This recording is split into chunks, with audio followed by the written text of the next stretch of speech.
Hey, welcome to Things I Learned Last Night. This is a comedy podcast where we attempt to teach you something. And so this week's episode is about Ning Li, who was a scientist who was studying anti-gravity and then abruptly and immediately kind of just disappeared from the public eye. Mm-hmm. And so we go through kind of what we think might have happened and then what we know happened. And so what we know happened. Yeah, we're serious journalists who get to the root of an issue. And thanks for checking out our show. If you've been here a lot, it's a good episode. Hey, the best way to help our show grow is to share this with somebody. So if you could send the show to, because think about how you found us. Okay, you found us because someone you know shared it with you, or if you don't have friends, you probably found us on the TikTok feed. But if you've got friends, you know that's how you got some of those. You know, so share our show. That helps us grow. I didn't mean to do that. I'm sorry that you were about to do it too. You were about to share. Let's just get into the episode. I said, Stop. Let's just I don't like what you're doing.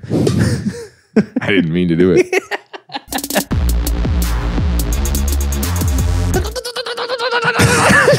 Hey, man. Hey, what's going on, man? All right. Have you ever heard of Ning Li? Ning Li? Ning Li. No.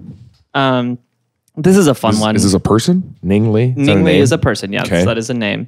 What's the...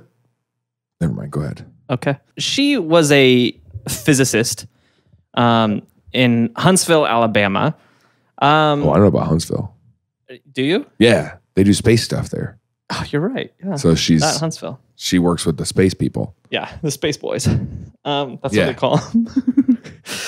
So she here, I'll bury the lead. We probably already mentioned it in the intro, but I'll bury the lead for you. Great. So Ning Li, she was born in China on January 14th, 1943. I don't know why I said China like that. Graduated from Peking University with a degree in physics. And then in 83, her and her whole family emigrated to the US. Okay. Where she got a job in the early 90s working at the University of Alabama, Huntsville, in their Center for Space Plasma and Aeronomic Research. Okay. And so while she was there, she obviously probably did a lot of different research, and she published a lot of papers. She was like a paper person. That was her. That was her thing. And so she was constantly pushing out these papers that were getting scholarly reviews and put in scholarly publications. Okay. And she had this specific series of papers co-authored by a man by the name of Douglas Torr. Okay. And these series of papers outlined a theoretical model for practical anti-gravity, like a practical anti-gravity device. Meaning practical as in... Flying saucer. I mean, yeah. A scientist by the name of Jack Sarfati. I love your commitment to not reading these names before we're live. I'm so serious when I say like there's got to be like creative grants that we could apply for. Yeah, probably. Look into that grant. What if that's what we thought that meant? Things I learned last night.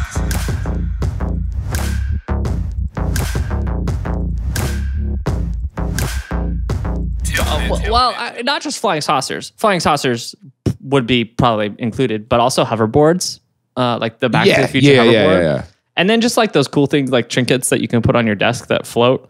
You know, have you seen those? Well, because there's magnets in the earth, right? So couldn't we... Yeah, if you just stuck a bunch of magnets to something and flipped them over, we should float. That's what I'm saying. That's what I'm saying. That's what her paper said. It said should float. Should float. Yeah, she didn't use a lot of words. She just went... She drew a picture and said should float and submitted it, and the scholars were like, I mean, I can't find anything wrong with this. Yeah, that's technically true, I guess. And so according to her research, basically she said, okay, if we have a device that's like a ring, and in that ring, it was something that at the time I shouldn't say didn't exist. It hadn't been discovered yet. It existed in the mind of a lot of smart people, but they haven't figured out if it could actually really exist. You know? You know those things? It's a theory. Yeah. Well, I don't know. I mean, I guess it's like theory. The French horn. Yes. Where it existed in my mind and also in real life. But no one knew if it hadn't been discovered yet. Right. Yeah. Except for everyone else who used it. And then you discovered it, and you're like, "Oh, it does exist on my brain." I've seen that. I've been theorizing about this device. The man in my dreams plays the French horn. Door flings open. Did you see? Did I send this to you? What sound does the French horn make? Okay, it sounds like a horn. I don't know what to tell you. No, but just give me a like the horn is a little different. You know the movie intro that's like ba ba ba ba ba. Those are French horns. Oh, interesting. Yeah. I guess I just never picture, like when I hear that, I don't picture goofy little French horn. Yeah. I picture like majestic when you're trumpet. Listening like and you picture French horn, which one of us do you think plays it based on our pictures? This weekend I was just in Indiana and I was out in the lobby and this guy comes beelining straight toward me. I mean, and he's got a neck tattoo and a face tattoo. And he comes up and he just goes, you know exactly where it's going. He goes, "Welcome to the crappy part of Indiana." Because I'm Skylar. Yeah, that's what he did. Sorry. I'm Skylar. I found you in jail. Welcome to the crappy part of Indiana. Heck yeah, dude.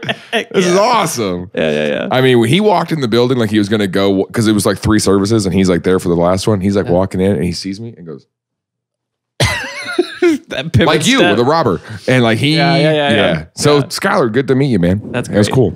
I think I've been thinking about that a lot because we recently found out the episode where it stops. Yeah, Pepsi Jet. And I think so they haven't heard anything past that. And we've talked about prison a lot. Yeah, we did. We also started talking about prison breaks a lot. And I wonder if they were like, these guys, this is like the Barkley marathons. We're giving them the way out. Oh, we're training them. We are voices from the outside teaching them how to escape. What if we just like one episode at a time have each step for how to like make a shiv out of a spoon? I just love the idea of us getting indicted and then on this like grand theory that we were teaching prisoners how to escape. You're the ones who put it on the tablets. We simply exploited a loophole. Hold it in your left hand. Use your right hand. Come back next week for the next step. Hit that like and subscribe. Come back next week for the next step of how to make a shiv. We're getting demonetized for sure, dude. So her device. Yeah. She says, what we need is a high temperature superconductor, which doesn't exist yet. A little bit about superconductors. This is what they look like. Hold on. This is what they look like. Ripped people in the engine of a train. I'm a superconductor. Okay. So essentially what they are is it's this little donut looking thing. Image. Yeah, this is an actual photograph. Is it for real though? No, it's not. This is a 3D animation of them. I was gonna say this doesn't look.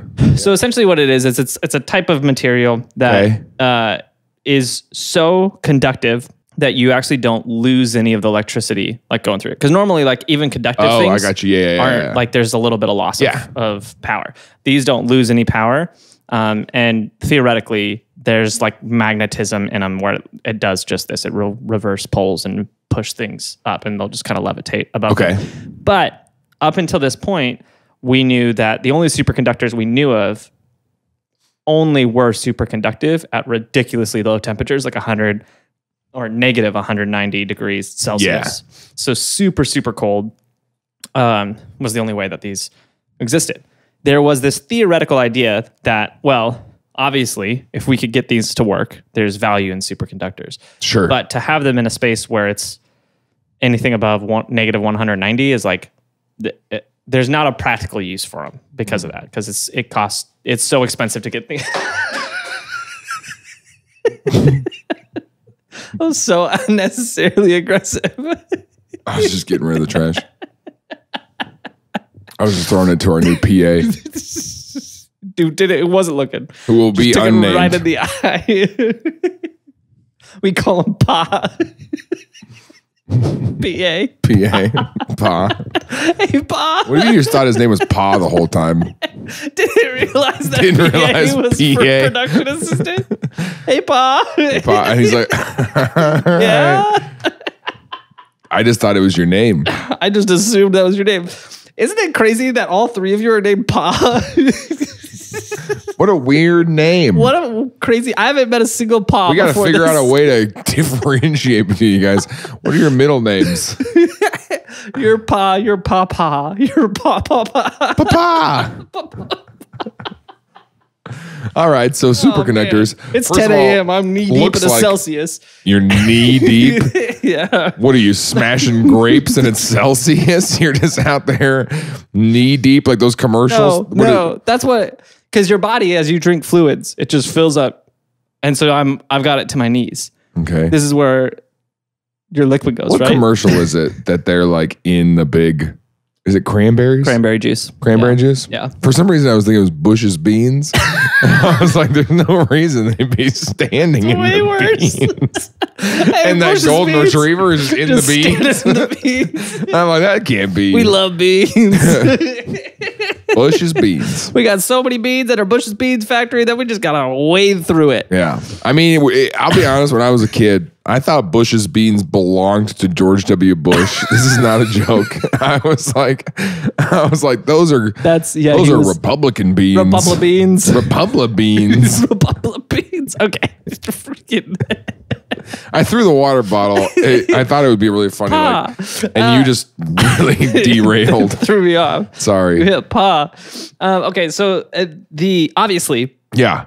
In real life, a superconductor is not usable because it has to be so cold. Yes. Like you would use more energy getting it that cold than you would save by having it superconduct. Yeah. And then also yeah. And so, but she was like, what if it hovers above us? Well, there had always been I shouldn't say a theory, just a hope that someone would find a way to have high temperature superconductors. Okay. So that way they could exist in the real world and you'd want to have to get them super cold for them to work.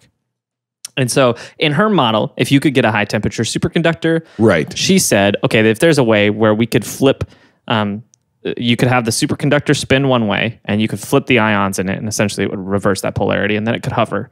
And so she wrote this paper and all the scientists were like, yeah, I mean, it sounds like this is something that's possible. And so they said, thumbs up, you can publish this. And then it got published and she became like any famous person. Some people were like, big fan. Some people were like, oh, I thought you were like, she became like any famous person. Like she's doing the late night tour. Oh, no, not that famous. Okay. Any famous person for the nerds. But people who are like, yeah, there's people who really like her and then there's people who are like, this is stupid. Yeah, people are like, it'll never work. Right. And so she wrote a couple other papers. And remember, I mentioned this before. She was a paper person. She wrote a lot of papers. She's a big paper person. Mm-hmm. Wrote a lot of papers. Writes this one, writes a couple more about it. It seems like it's going good. And then she says, you know what? I made it all up. Have I told you how I wanted to be a country star? What? I thought it'd be really funny. Did too, apparently. Yeah, I guess. I thought it'd be really funny if I dedicated like 20 years and became like a Garth Brooks sized country star. And then was like, just a bit. Yeah. And it was like, look how easy it is to make it in this space. Because I mean, so many people that like started out as like serious indie musicians or like rock or whatever, transitioned over to country. Taylor Swift did country and then transitioned into. That's true. Country is just like the lowest entry level. Low bar, yeah. Yeah. Yeah, that's true. That is true. Well, sorry if you love country. We just call it low bar. It is low bar. Though. I'm not sorry at all. It is pretty low bar. I'm not sorry at all, dude. Yeah. That'd be fun, though. We should do it. I'll go with you. Do you want to be a background dancer? I'll be your country bassist. I'll play the stand-up. I forgot you play bass. Yeah. Yeah. Well, I play guitar, too, now. You don't? Yeah. Yeah. Remember, I'm doing that midlife crisis You have thing. a guitar. No, I play. Okay. I play it all the time. Anyways. I talk to my wife. We go to dinner. We have like conversations and stuff. Yeah. We're still in the honeymoon phase, so yeah. You guys got a while where you'll grow out of that. We go on walks. That's insane. Okay. So in '99, she wrote these papers, got kind of famous / controversial. is looming over her. Yeah. I got to figure this out before we lose computers. I'm going to leave University of Alabama at Huntsville. Okay. Because like all I'm doing here is researching stuff. I think I've got a product here. And so she's like, I think I got something that can actually like be commercially viable. So she starts a company, AC Gravity LLC, because she means LLC. Okay, I'm trying to figure out what she's selling. The anti-gravity device. It's called AC Gravity. Yeah, but like that's not who's so her. She's Hello, gonna sharks. I have no applicable use for this, but it just floats. So that's kind of neat. Yeah, well, think about it. You got to keep your AC really low. Think about it. If she was correct and was able to find a high temperature superconductor, this could be a component that would go in vehicles. Because now, like, you don't need floating vehicles. Yeah, you don't need thrusters anymore if you have the anti-gravity. Like, you can just float and angle that, and then that propels you. So it's a whole new form of propulsion. Got it. So it would be very valuable for vehicle. Like any sort of transportation. But there's also like commercial uses of it. Like the hoverboard thing is definitely a thing. But then, I mean, look around us. Look at all the stuff that we've got that's like on the ground. I know. All this stuff that's just on the floor. Like, what is the point of this? Oh my gosh. Imagine how much cooler it would be if it was have some space underneath, just like a I mean, if you think about it though, this is a fire hazard. I bet we're breaking fire code. Actually, I bet we're breaking fire code. But if we could just set all this stuff, all these cameras and all these lights and everything, and just float them, then we could roll underneath it. You should point more. You should use your pointer finger more than flat handing that, because you do that a lot. You just man. Wait until next week's episode. We'll be right back.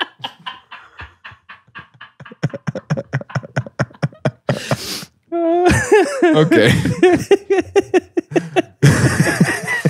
All right. Okay. So I guess I'm saying, so she's thinking more of like, I'm going to start a company that then other companies would buy they would buy the anti-gravity component to then build I was all thinking their she was selling direct stuff. to consumer, and I was like, what are we doing with this? Yeah. Got it. The all new floating toaster. A toaster with toast that you can't reach.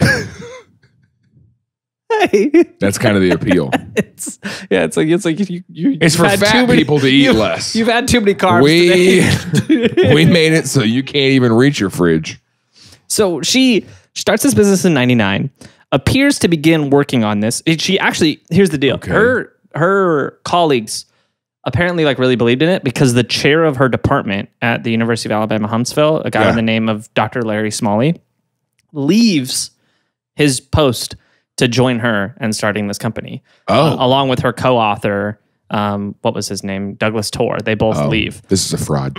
She doesn't have any technology. And they start this company. And here's they have a what's the word? Journalist. A journalist comes to their office to like see the device. So here is her, and this is Douglas Torr on the left, who was her co-author, and then that Larry Smalley on the right.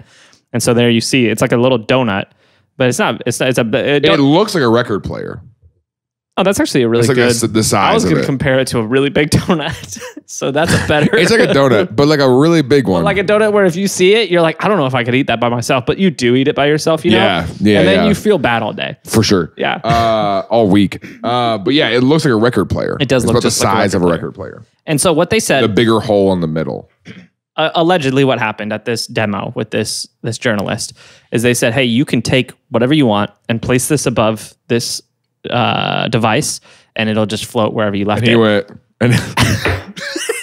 and they said, oh, sorry, it looks like it's off. Sorry, let me flip it on real quick. Turn it on. He said, oh, okay. And then he stuck his hand over there, and it shot out into space, and we never saw him again. No, so they took a bowling ball, and they held it above, and they let go of it, and it just floated there. And then they moved it higher up above it, and it just floated there. And what they said is, what will happen is from the point, wherever you set that, from the surface of the Earth to outer space, there is a field where there is no longer any gravity. Well, that's not viable for everything, because I mean, you can't fly planes. Yeah, I guess you couldn't cross traffic to outer space. Yeah, I guess you couldn't cross traffic because you got to put a lid on that at some point. It's That's what I'm saying. Like real life lightsabers. Like there's no way to make it just end. Because I mean, then you just pointed at your friend. Well, here's the thing: it doesn't shoot you away. It takes your weight away. So what they said is like, we'll take a 15-pound. Okay, so it's not moving it up. It's not moving it. What it does is it makes it to where the forces of gravity don't exist, which means you weigh nothing. And so like I don't know how they measured weight, if they had a scale that they set it on or something and then held it above, but they had a 15-pound bowling ball. And they're like, here, we measure it outside 15 pounds. And then we put it in the gravitational field. We put it over and it's 0. And so it just floats weightless. And the journalists saw the bowling ball float. Allegedly. I don't know. Yeah, allegedly. This is a fraud is what we're covering. Yeah. I'm with you. I don't know. Anytime you go, actually one of her like colleagues left the company too. And it's like, yeah, okay, cool. So they do this paper or this publication goes out. I believe it was Wired that does this, Wired magazine that does this expose on it. Hey, thanks for being part of this episode. If you want to help us do more of this, you want to help us grow our show, one of the easiest and best ways to do that is to join our Patreon. It's a way for you financially to support this show, and you get a lot in return. You get access to our Discord channel. You get bonus content that comes out. You get exclusive merchandise and like live Zoom hangouts where we're both just hanging out, eating pizza, just getting to know each other. The biggest thing is we want to know you more as an individual and as a friend. So thanks for supporting our show. If you don't support us financially, we're not pressed about it. We're not like mad, but I'll find you. So text TILLN to 66866 to keep yourself from being found. All right, because if you don't, I will hunt you down.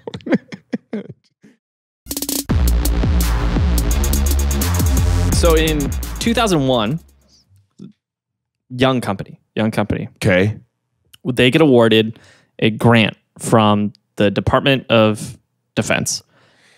Specifically for anti-gravity research. And we have record of this grant. They were awarded $448,000. We gotta lie, dude. To research anti-gravity. And what's interesting is these research grants, the way they always work is you get the grant and then you do the research and there's a term for your research period. Right. That term expires. And so in this case, it was 2002 was when the term expired. And then you publish your papers that you discovered from the research. And so essentially this just gave you a bunch of money to do the research and publish the paper.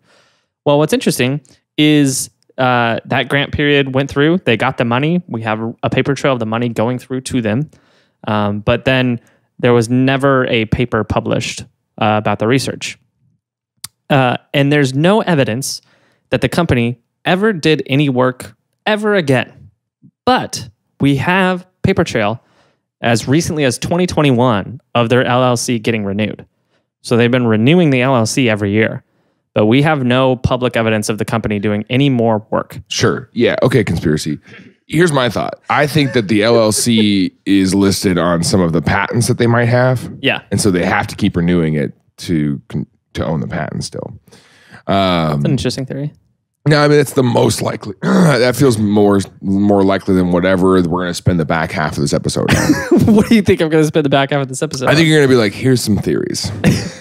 So this was, 2002 was, So after receiving this grant. Let's get into it. After receiving this grant, Lee. Could we apply for grants? We can apply for them. I don't know if we can get them. I'm so serious when I say like there's got to be like creative grants that we could apply for. Yeah, probably. We should look into it. Yeah. Look into that grant. What if that's what we thought that meant? We got a few grants from the government. And it's just some grant that worked in City Hall, taped up.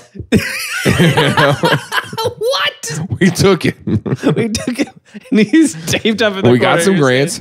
His ransom was $448,000. We had Papa go get grant. Papa. City Hall. Now you're Papa. Nope. Pa. Not Pa. You're not supposed to talk right now, Pa. Pa. Sorry. This is confusing. Too many paws in the room. Too many paws. So here's the thing. Okay. Here's the thing. So after this DoD grant was awarded, right, she never published another paper again in her life. But remember, I said she was a paper person. So this is odd for a lot of reasons. One, like I said, she published papers often, multiple times a year. Two, that's the point of the research grant. The point of the research grant is to publish the paper at the end of the research grant. Do you think that, are you going to suggest that she was doing all this research, but then it became classified research? Well, here's what's interesting.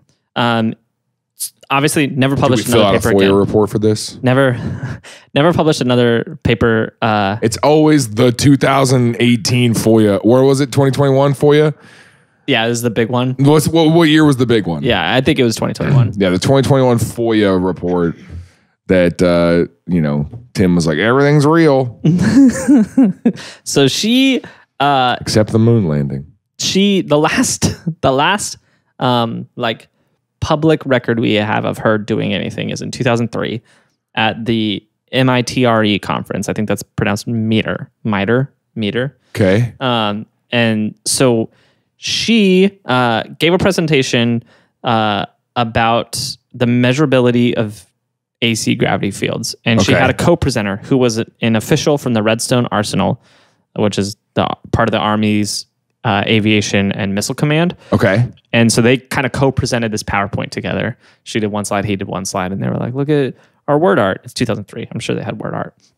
And so they pointed out the stuff, did their slides. That was the last thing that we saw her do publicly.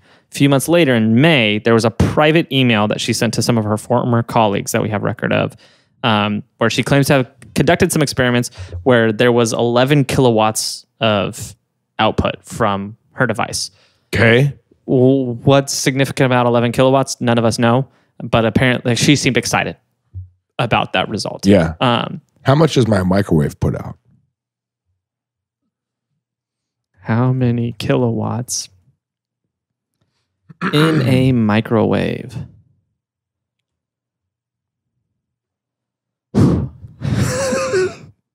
It's more. Wait, what? It's more. It's a lot more. It's way more. 120. Is it? Oh, wait, no, that's watts, not kilowatts. Wait, so 15 minutes, if you use a microwave for 15 minutes per day, it will use about 6.1 kilowatt hours of electricity. Microwave uses 600 to 1,000 watts of electricity. So that's not 1,000 is 1 kilowatt. Right. So this is 11 microwaves. That's what I'm saying. That's a lot of power. That's a lot of power. This is 11 microwaves worth of power. Okay, imagine now we've got someone builds a vehicle in context powered by microwaves, and they got to hit the popcorn button just on 11 different microwaves, and it's like Doc in Back to the Future. Yeah, they're all up here like the plane. They're on the ceiling. That's what they're the full microwave just drilled. A 737 is 737 microwaves. That's the whole thing. Yeah, why do you think they keep crashing? Yeah. you can't even bring a microwave through TSA. That's why, because you'll mess with the other microwaves on board. You're not getting a microwave through TSA. I'm sure you're not allowed to bring a microwave on a plane. There's no way. I fly often enough that we could just try, Oh, really? I can't bring this? I fly tonight. I'll go. Yeah, I think we do have a spare microwave in that room. All right, let's run it, dude. This is my carry-on item. Bro, and then if I get through, I've also got to get on the Southwest plane with my microwave carry-on. Can I put this in the overhead? So it'll fit on the seat underneath me. It'll fit underneath the seat in front of me. Can you imagine sitting out on a plane, the dude in the aisle seat has the microwave in the seat under him, but he brought one of those power packs. The power to USB thing. So he plugs it into the USB and just starts microwaving stuff in the flight. He's making popcorn. He burns popcorn on the flight. Oh, yeah, dude. Wow, honestly. There's no way. There's no way I don't see why you couldn't bring a microwave. Because it's too easy to start a fire with a microwave. I know, but I don't see why you couldn't. We almost weren't allowed to have microwaves at Evangel in Scott Hall. Almost? What do you mean? You guys fought for it? Protested? Yeah, we did. We had to fight. There was a battle. You gotta fight for your right to microwave. And we won. We won that fight. Yeah.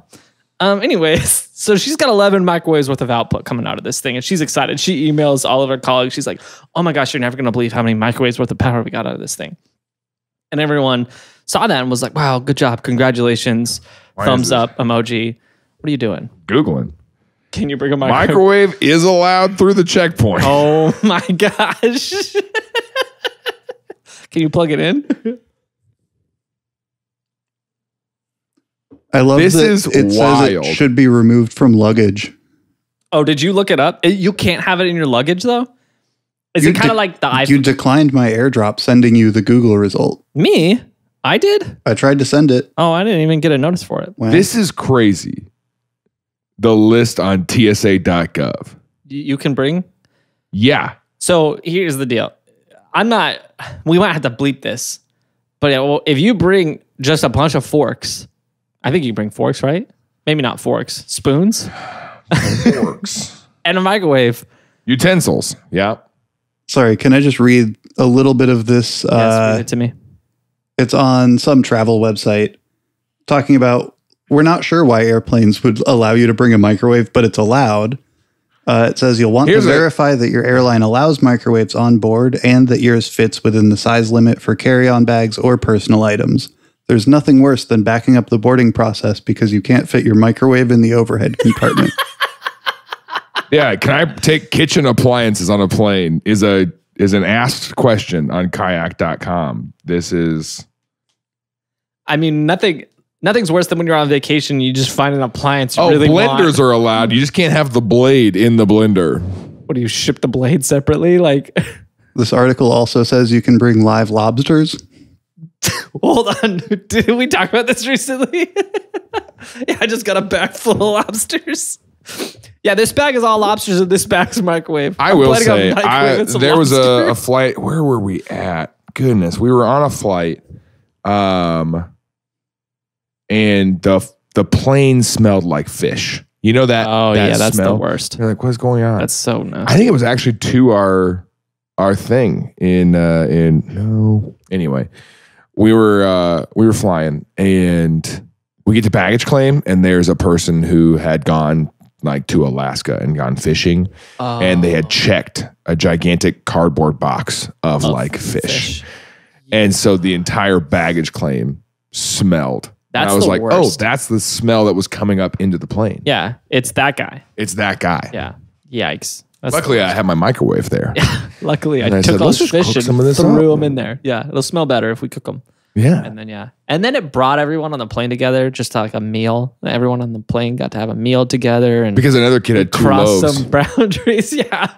And we put 2 fish in the microwave and it just kept digging and more fish kept coming out. Yeah. You'd open it and 4 and fish. that's the research she's not allowed to tell. So anyway. 4 more fish. Let's get back into it. So she sends out this email.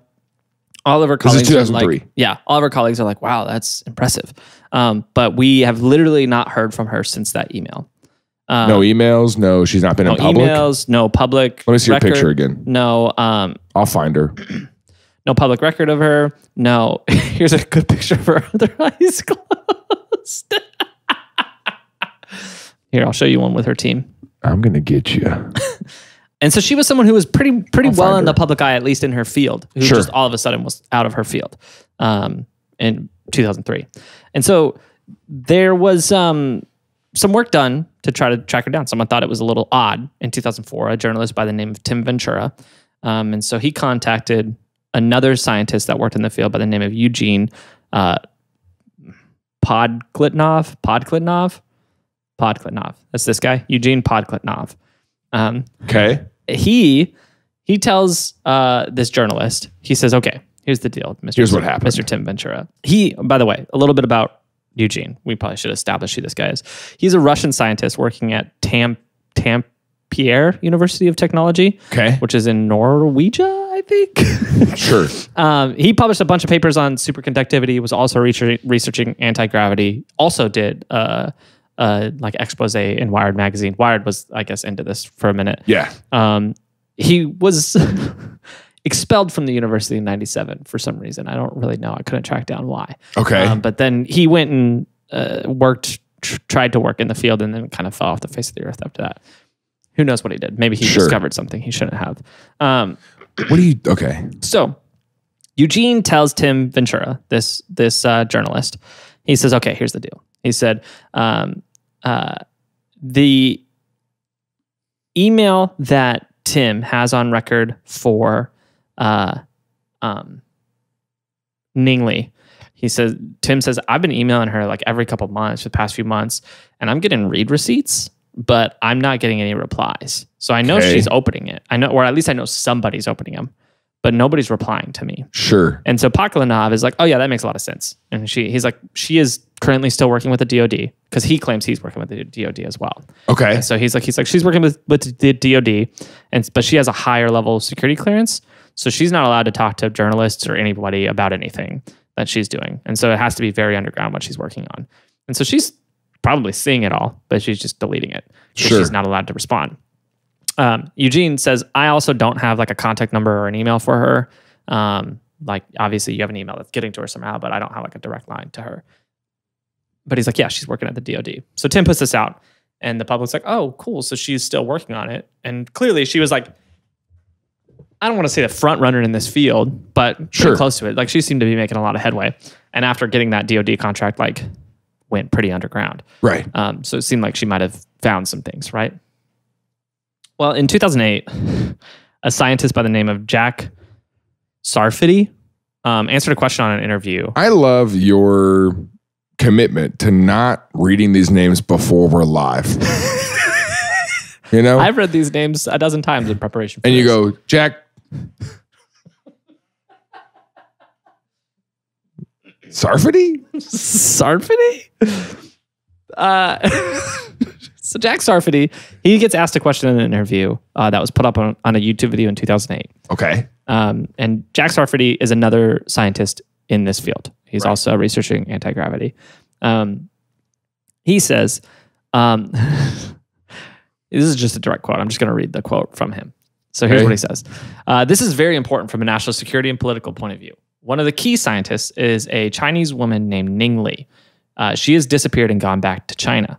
She was working at NASA and at the Redstone Arsenal, but she has disappeared for several years now. The people at the Pentagon cannot reach her anymore. She's allegedly back in China, and the Chinese are pouring money into similar experiments now.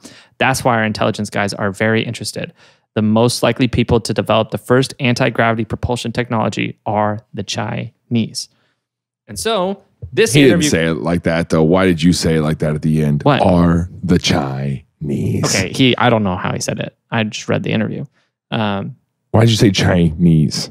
It's emphasis. Dramatic? Are the... Yeah, you know how to... You said, you know how to talk. The Chinese. Why did you say that? That's like saying, like, I am an American. It's emphasis, okay? Have you ever heard of it? No, not like that. So this interview comes out, and there were some people kind of following this. It was kind of a niche community of people following this. But this kind of like blew the lid off. Everyone's like, oh my gosh. Wait. Like, yeah, she's gone.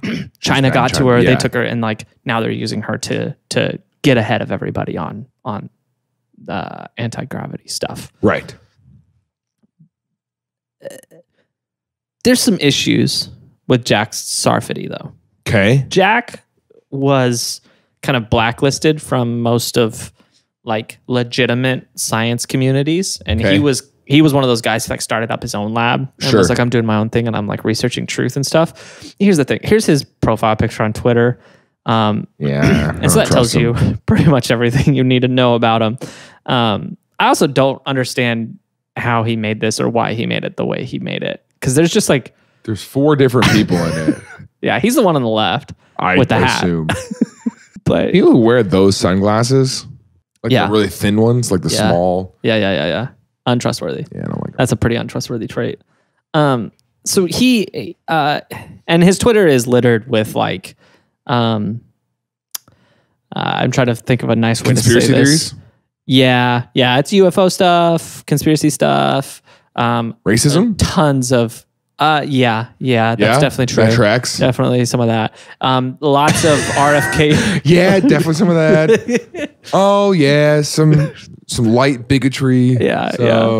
He the majority of his Twitter, honestly, at this point, is just RFK Jr. retweets.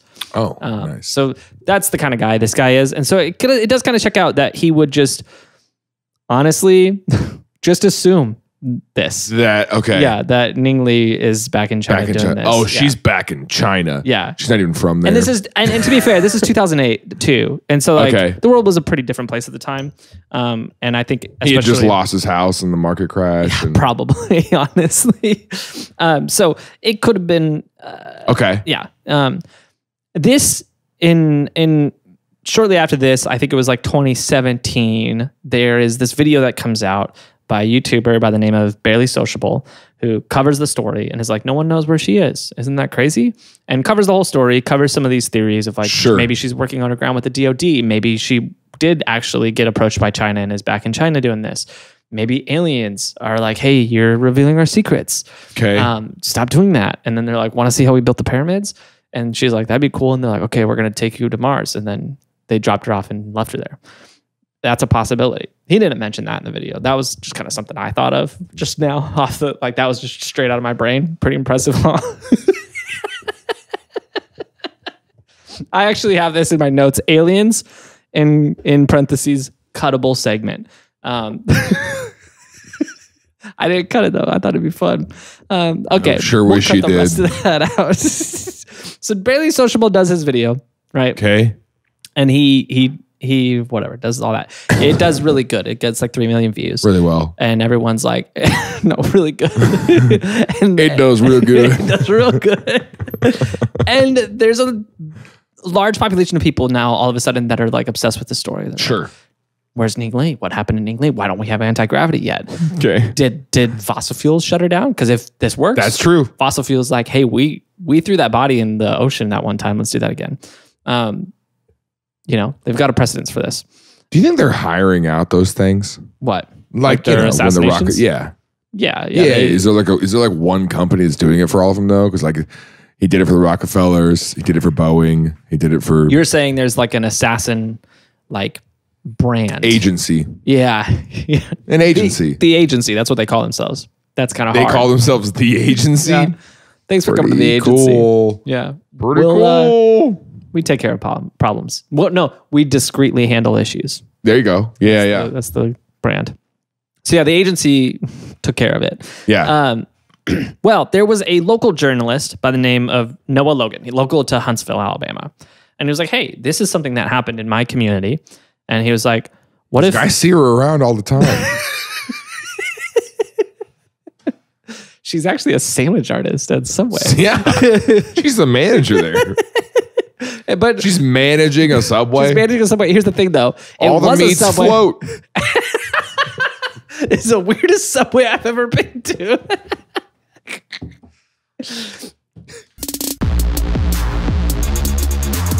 Hey, thanks for checking out this episode of Things I Learned Last Night. If you're here and you're a little shocked because you've been watching ASMR videos all night and you woke up to the sound of my laughter, let me help you out real quick and join back in the ASMR. One thing that would help us a lot in the algorithm is if you left some comments or some reviews if you're on the podcast app. We'd really appreciate that, and it would help us grow this show. So thanks for your support. But if not, and you're just here trying to sleep, I hope I interrupted it. But here's another advertisement.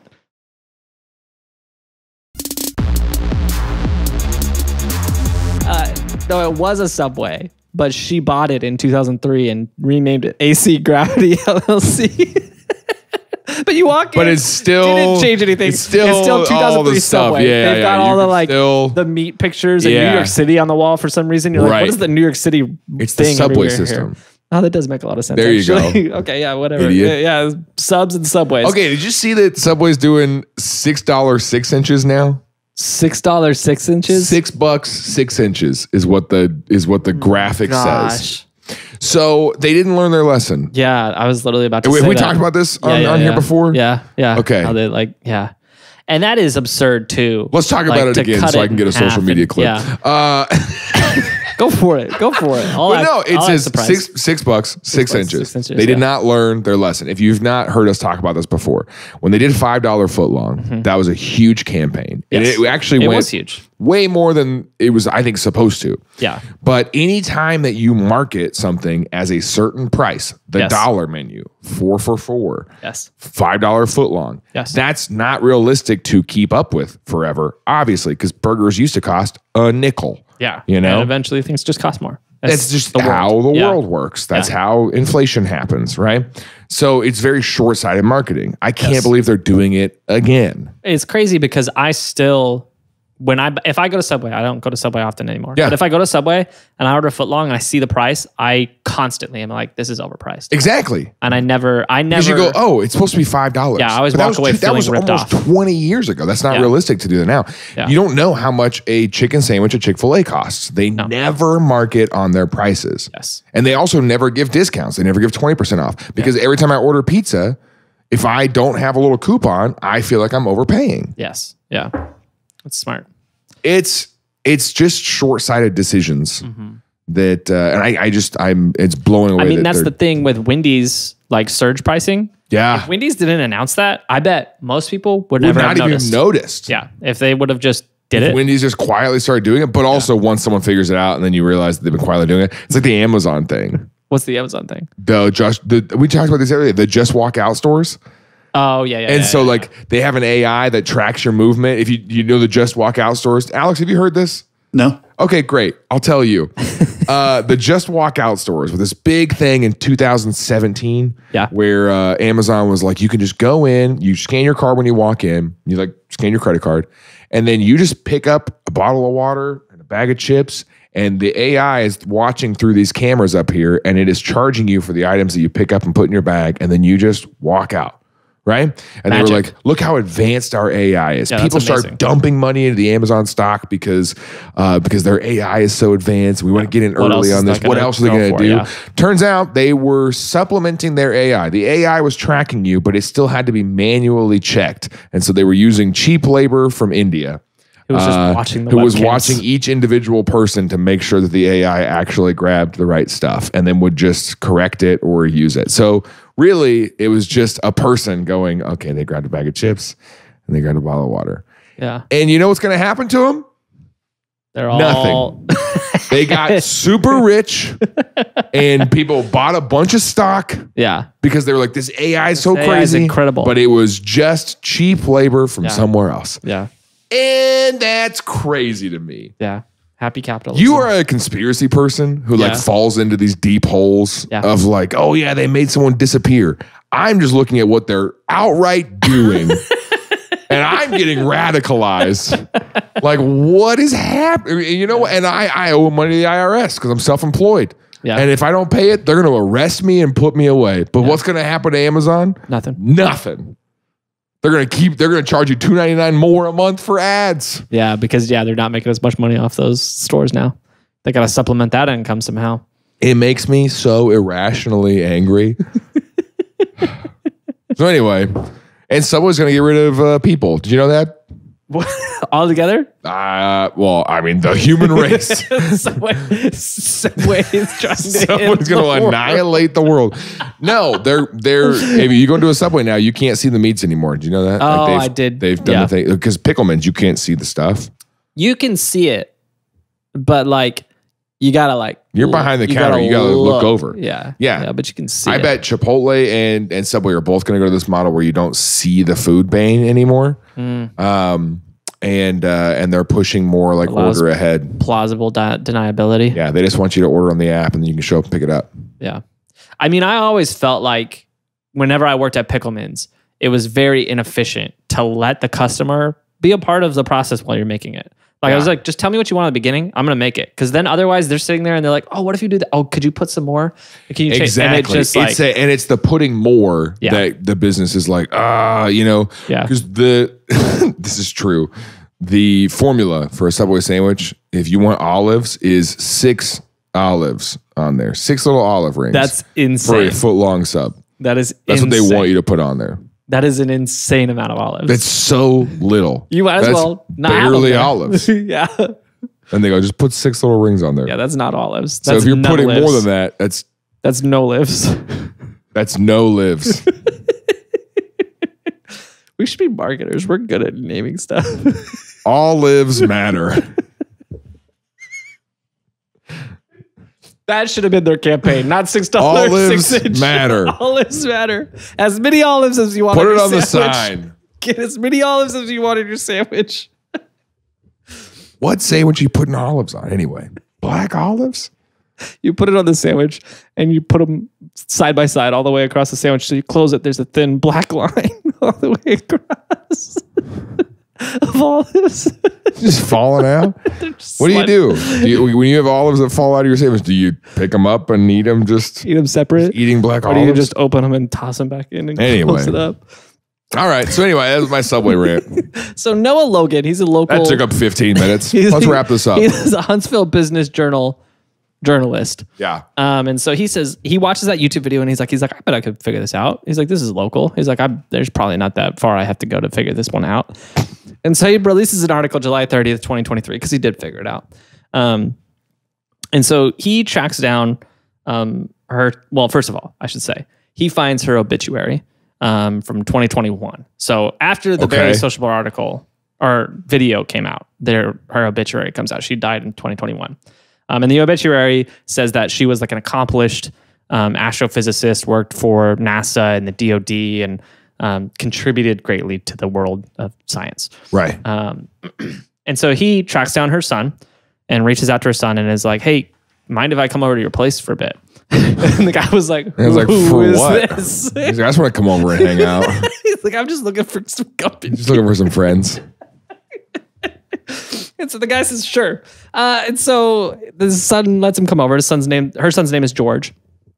So he goes over to, Noah goes over to George's house and they exchange pleasantries, get to know each other. And then he's like, hey, I got some questions for you. And he's like, oh, is that what this is about? Nice home. Hey, is your mom agent for China? What? Excuse me? Does your mom, or did she, sorry, did your mom work for the Communist Chinese Party?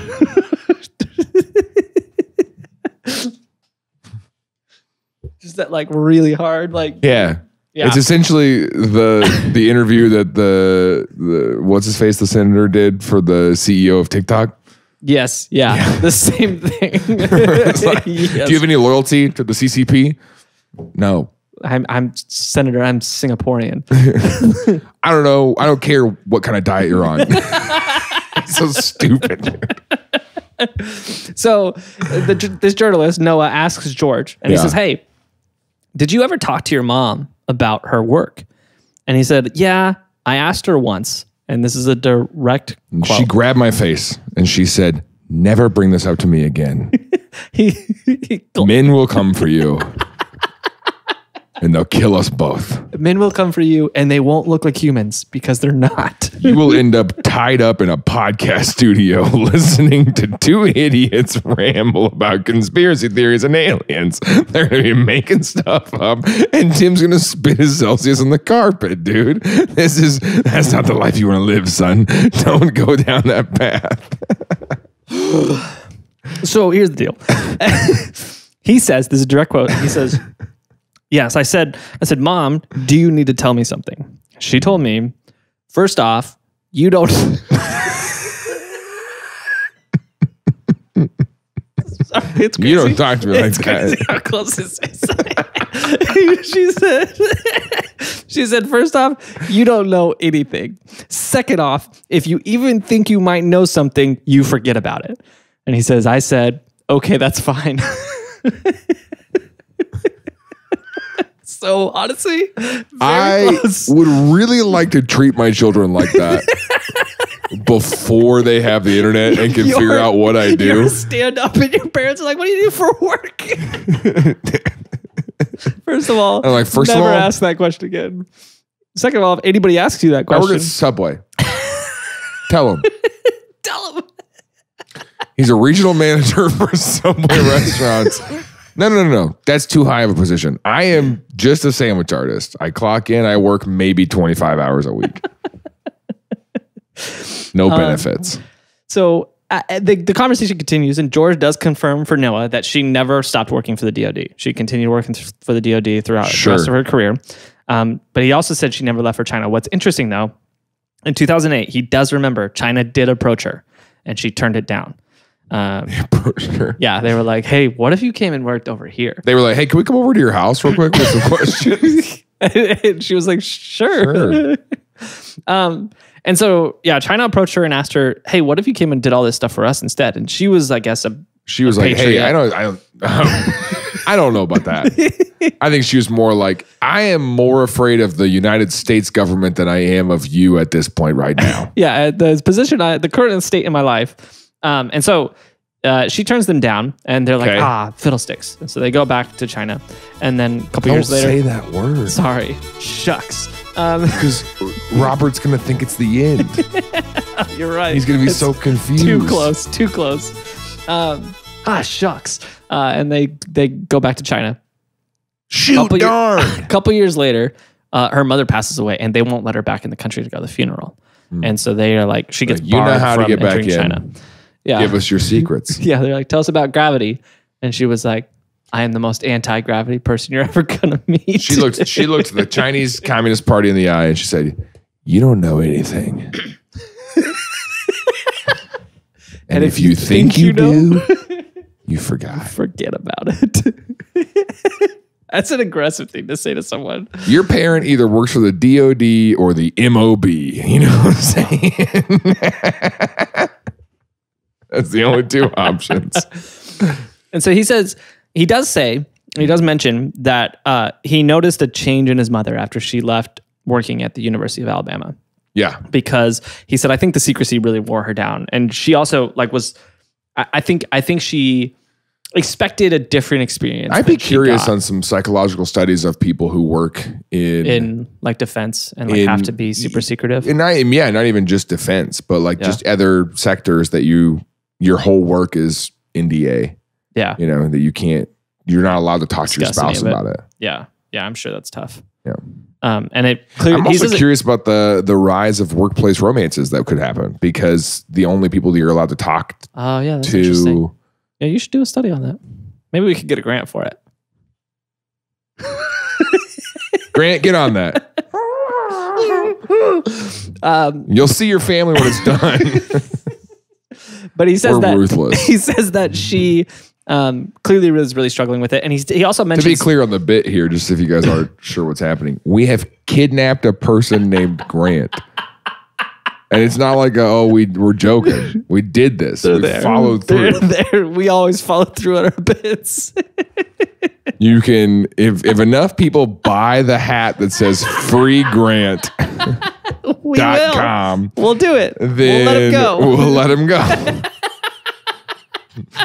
But you got to buy the merchandise. Your life is in the mercy of our 12 listeners, buddy. Here's the thing. If you know someone named Grant and you haven't heard from them in a while, maybe you should buy a hat. Reach out. Man, I hope there isn't a missing Grant somewhere that gets pinned on us. There is. So he says that he thinks the secrecy wore her down, especially because he says she took great pride in like all of the work that she was doing, especially like all of her published work. Yeah, she was publishing papers about it. She was gaining notoriety for it. Mm-hmm. She had a voice. Yeah, and then especially in the 90s for a woman to be leading. Yeah, the charge on that kind of in a field stuff. Like that, especially. It was a big deal. It's still a big deal, yeah. And she was very proud of it, and then all of a sudden she had to go underground. And he says, "I think it wore on her." Yeah. And so Logan had that interview, published the interview, and published the full story of everything up to this point.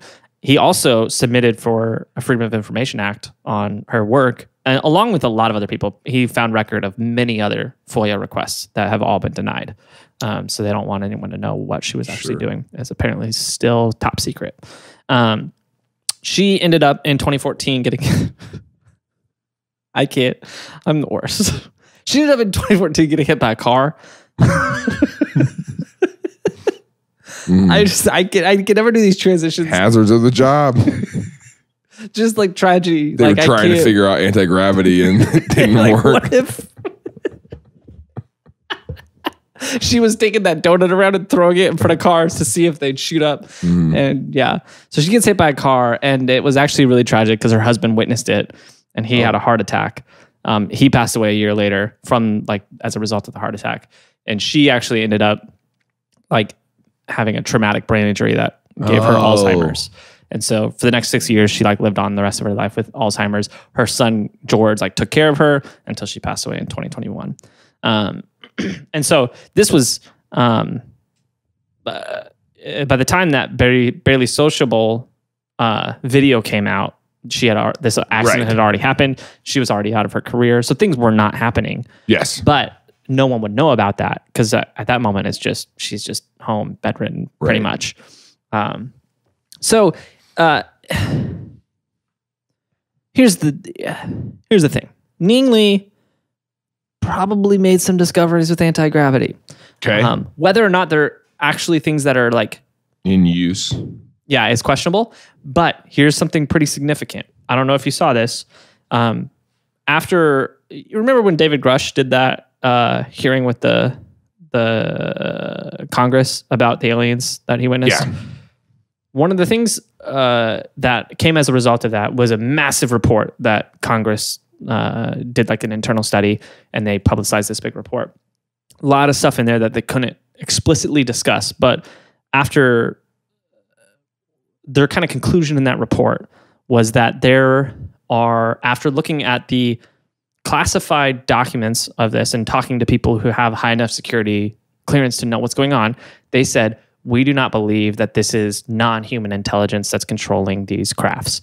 They said, we believe that the technology that is being used in these test vehicles are so beyond our current technology that to anybody, even trained personnel, it looks like humanity couldn't have came up with this. And that was in their report. They were like, we can't tell you what it is. We can't tell you where they're doing it or what kind of technology is in it. But it's so advanced that even people who know a lot about this stuff would think that it's not us, was the conclusion that they made. Cool. And so anti-gravity does sound a lot like the devices that were described by Grush and all these other people, like the Tic Tac UFO and all these stuff that people were seeing. Right. And she was working on that. And she allegedly discovered it and had 11 microwaves worth of power that she was putting out. And so that many microwaves in a Tic Tac, it would make it do some crazy stuff. Pretty nuts. So we don't know for sure if that's what happened. But I'm going to be honest with you. Nowadays, I think that her discoveries are the source of a lot of these UFO sightings over the last 20 years. I'm sure. Yeah. And she wasn't allowed to talk about it. Fiddlesticks. That's the wrong one. No, that's what we're going to use.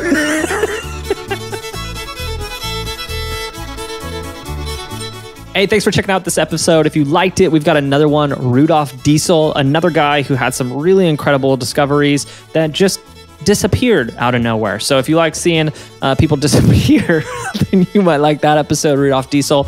And hey, if you're not a Patreon yet, you should become one. You'll get next week's episode right now if you become a patron.